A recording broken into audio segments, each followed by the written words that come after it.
بار بار ہم اللہ کے عذاب کو دستک دے رہے ہیں۔ اللہ کے نبی صلی اللہ علیہ وسلم کے دشمن اور اللہ کے نبی صلی اللہ علیہ وسلم جس کے اوپر لعنت فرمائی، یہودی، عیسائی، نصرانیت پر، آج ہمارے وہ طور طریقے ہماری زندگی کے اندر موجود ہے۔ رمضان کی حالت میں بھی ہٹے کٹے نوجوان بھی آج روزوں سے کہیں دور پر ہے، اچھے اچھے مالدار بھی زکوٰۃ سے دور ہے، اچھے اچھے مالدار بھی حد سے دور ہے۔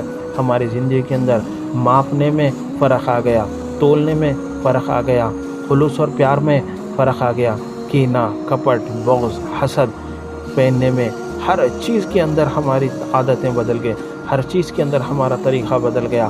آج ہم کو اچھا برا دکھنے لگا اور برا اچھا دکھنے لگ رہا۔ اللہ کے نبی صلی اللہ علیہ وسلم نے فرمایا کہ ایک دور آئے گا، سچ جھوٹ دکھے گا، جھوٹ اور سچ دکھے گا۔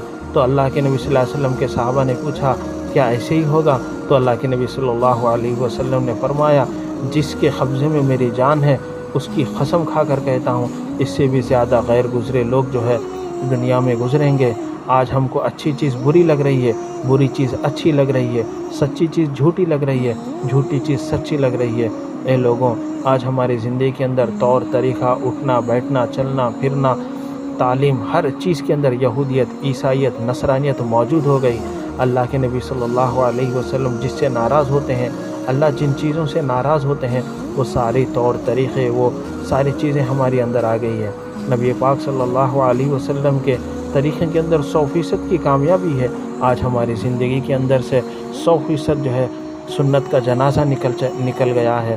اے لوگوں، آج شادی کا اور شادی منانے کا طریقہ دیکھیے، برتھ ڈے منانے کا طریقہ دیکھیے، شادی کا سالگرہ منانے کا طریقہ دیکھیے، یہ کس کے طور طریقے ہیں، یہ کس کی عادتیں ہیں۔ آج تو اتنی جو ہے نا غیر گزرے طریقے سے جو ہے نا یہ شادی کے سالگرہ وغیرہ منا رہے ہیں۔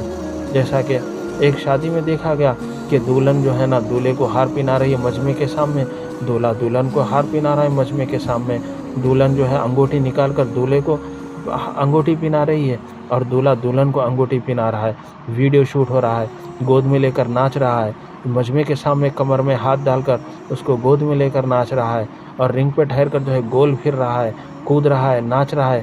ارے یہ سارے تو یہودی، عیسائیت، نصرانیت کا کام تھا۔ یہ یہودی اور عیسائی، نصرانیت میں کیا ہے، عیسائیت میں کیا ہے؟ اگر مجمع کے سامنے ہار بدلا دیں، مجمع کے سامنے انگوٹھی بدلا دیں تو شادی ختم، پھر اگر بچھڑنا چاہے تو انگوٹھی نکال دیا تو قصہ ختم۔ آج ہماری زندگی کے اندر، آج ہمارے شادیاں دیکھ کے ایسا لگتا ہے، دولہا دلہن کے حرکت، ویڈیو شوٹ دیکھ کر ایسا لگتا ہے جیسا کہ بازاروں میں، گلیوں میں اور جو ہے نا روڈوں پہ جیسا کہ کتے لوٹ رہے ہیں۔ اتنا جو ہے نا بگاڑ دیے ہیں۔ آج ہمارے اندر تولنے میں فرق آ گیا، ماپنے میں فرق آ گیا، پیار محبت میں فرق آ گیا، خلوص میں فرق آ گیا، خدمت میں فرق آ گیا، تعلیم میں فرق آ گیا، نمازوں میں فرق آ گیا۔ آج رمضان کے حالت میں بھی جو ہے نا کئی ہٹے کٹے نوجوان رمضان کے روزوں سے کہیں دور ہے، اور جو ہے نا یہ تمام چیزیں ہمارے اندر موجود ہے۔ جن چیزوں سے اللہ ناراض ہوتے ہیں وہ ساری چیزیں ہم کرتے ہیں۔ یاد رکھو، ہم بار بار اللہ کے عذاب کو دستک دے رہے ہیں، بار بار ہماری زندگی کے اندر بدلاؤ آ رہا ہے۔ مسلمان سود کے کاروبار میں آگے ہے، تولنے میں، ماپنے میں، سٹنگ میں، فٹنگ میں، کٹنگ میں آگے ہے، ظلم و ستم میں آگے ہے، ماں باپ کی نافرمانی میں آگے ہے، مساجد کو ویران کرنے میں آگے ہے، سنتوں کو چھوڑنے میں آگے ہے۔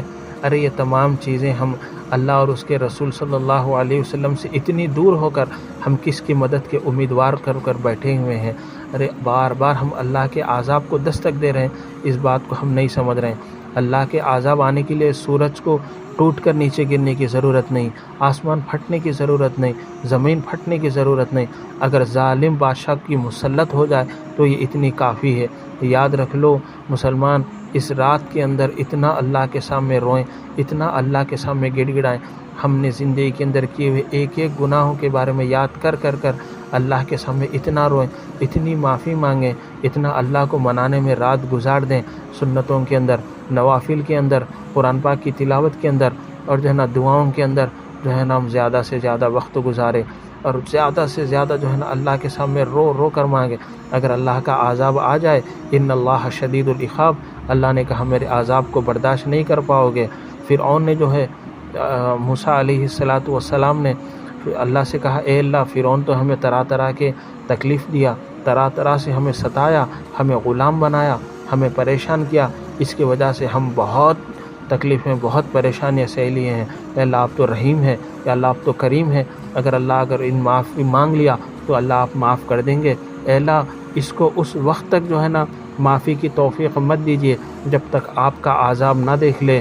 وَلَا يُؤْمِنُ حَتَّى يُرَوْا الْعَذَابُ الْعَلِيمُ، اے اللہ جب تک تیرا عذاب نہ دیکھ لیں تب تک اس کو معافی کی توفیق نہ دیں۔ جب اللہ کا عذاب دیکھ لیا، جب ڈوبنے لگا تو جو ہے نا اللہ کی ایسی میٹھے انداز میں تعریف کیا۔ فقراء اور محدث فرماتے ہیں کہ اللہ کا عذاب دیکھ لیں تو پھر اس کے بعد معافی کی کوئی گنجائش نہیں۔ یاد رکھو جب ہم مشکل میں آ جائیں، اللہ کا عذاب آ جائیں، ہم پر جو ہے نا ظالم بادشاہ مسلط ہو جائیں، یاد رکھو آپ قلت نازلہ پڑھ لیں، یا صدقہ کر لیں، یا نوافل پڑھ لیں، یا اللہ کے سامنے روئیں، کچھ بھی کریں، کوئی چیز قبول ہونے والی نہیں ہے۔ ہم کو موقع ہے، ہمیں جو ہے نا بہت بڑا موقع ہے۔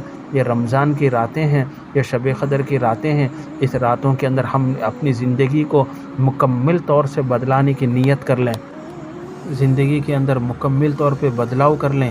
ماپنے والا صحیح ماپے، تولنے والا صحیح تولے، ماں باپ کی خدمت کریں، مساجد کو آباد کریں، سنتوں پر چلیں، لباس بدلائیں، ہر چیز کے اندر محمد صلی اللہ علیہ وسلم کے طریقے پر لائیں، اور اللہ کے بتائے ہوئے احکام پہ، ارکان پہ چلیں۔ ایمان، نماز، روزہ، زکوٰۃ، حج، ان کا اہتمام کریں اور اللہ سے رو رو کر مانگیں۔ یاد رکھ لو اگر اللہ کا عذاب آ گیا، اگر ظالم بادشاہ مسلط ہو گیا تو یاد رکھو ہم برداشت نہیں کر پائیں گے، ہمارے اندر اتنی طاقت نہیں ہے۔ آگے آنے والا جو وقت ہے ہمارے لیے بہت نازک وقت ہے۔ ہر مسلمان چوکنا رہنا چاہیے، ہر مسلمان ہوشیار بن کر رہنا چاہیے۔ ہم تو جو ہے نا کئی چیزوں سے جو ہے بچنے کی کوشش کرتے، لیکن ہم اللہ کو منانے کی اور اللہ کو ہمارے مددگار بنانے کی اور اللہ کو ہمارے رہبر بنانے کی، اللہ ہمارے امیر بننے کی فکر نہیں کرتے۔ اگر ہم اللہ کو امیر بنانا چاہتے ہیں، اللہ کو ہم رہبر بنانا چاہتے ہیں، اللہ کو ہر تکلیف کے اندر آگے رکھنا چاہتے ہیں ہماری مدد کے لیے، تو اللہ کے بتائے ہوئے کاموں پر، اللہ کے بتائے ہوئے ارکان پر چلے، نبی پاک صلی اللہ علیہ وسلم کے طریقوں پر 100% آ جائے، مساجد کو ویران ہونے سے بچا لیں۔ آج رمضان کی جو ہے نا، رمضان میں بھی جو ہے نا ہٹے کٹے نوجوان روزوں سے کہیں دور ہے، فجر کی نماز گول، عشاء گول، تراویح گول، کھانا پینا تو اتنی بے حرمتی ہو رہی ہے، اتنا جو ہے نا بیکار میں پھینکنے میں جا رہا ہے۔ اللہ کا عذاب کو ہم بار بار دستک دے رہے ہیں۔ یاد رکھو آنے والے الیکشنز ہمارے لیے زندگی اور موت کا سوال ہے، زندگی اور موت کا فیصلہ ہے۔ یاد رکھ لو ہر مسلمان جو ہے چوکنا رہے، ہر مسلمان جو ہے ہوشیار رہے، ہر مسلمان نالجبل ہو، ہر مسلمان دیکھ لیں کہ میرا ووٹ ہے یا نہیں، اگر یا نہیں تو ووٹ نکالنے کی فکر کریں۔ اور جو ہے نا ووٹ کے لیے جو ہے نا اگر بوڑھے لوگ بھی اگر معذور بھی ہے، چل نہیں سکتے، تو ان کو بھی جو ہے نا گاڑیوں میں بٹھا کر، آٹو میں بٹھا کر، کار میں بٹھا کر لے جا کر ان کا بھی ووٹ استعمال کرے۔ آنے والے الیکشنز میں نہ بچے نہ بالغ، جس کا ووٹ کی عمر آ گئی 18 سال سے لے کے جو بیڈ پر بھی ہے اس کا بھی ووٹ نہ چھوٹیں۔ اگر ہاسپٹل میں بھی ایڈمٹ ہے تو بھی بولے ڈاکٹر کو کہ یہ ایک کی موت اور زندگی کا سوال نہیں، یہ سب مسلمانوں کے موت اور زندگی کا سوال ہے۔ ہاسپٹلوں سے اٹھیں، گھروں سے اٹھیں، بستروں سے اٹھیں، کاہلی سے اٹھیں، سستی سے اٹھیں، ہر ایک جا کر ووٹ ڈالیں، ہر ایک ووٹ کی فکر کریں، اتحاد سے ووٹ ڈالیں۔ یاد رکھو ووٹ ڈالنے سے پہلے یہ ہماری ذمہ داری سمجھو، ووٹ ڈالنے سے پہلے یہ ہمارا فرض ہے سمجھو، ووٹ ڈالنے سے پہلے موت اور زندگی کا فیصلہ ہے سمجھو، دعائیں بھی کرو اور جو ہے نا اہتمام بھی کرو۔ یہ تو نہ شب قدر کی راتیں چل رہی ہیں، آخری عشرہ چل رہا ہے، اللہ کے سامنے اتنا رو کہ اللہ جو ہے ہم اللہ کو جو ہے منانے کی فکر میں رہیں۔ ہم اپنی زندگی سے وہ اعمال چھوڑ دیں جن اعمال سے اللہ اور اس کے رسول صلی اللہ علیہ وسلم ناراض ہوتے ہیں۔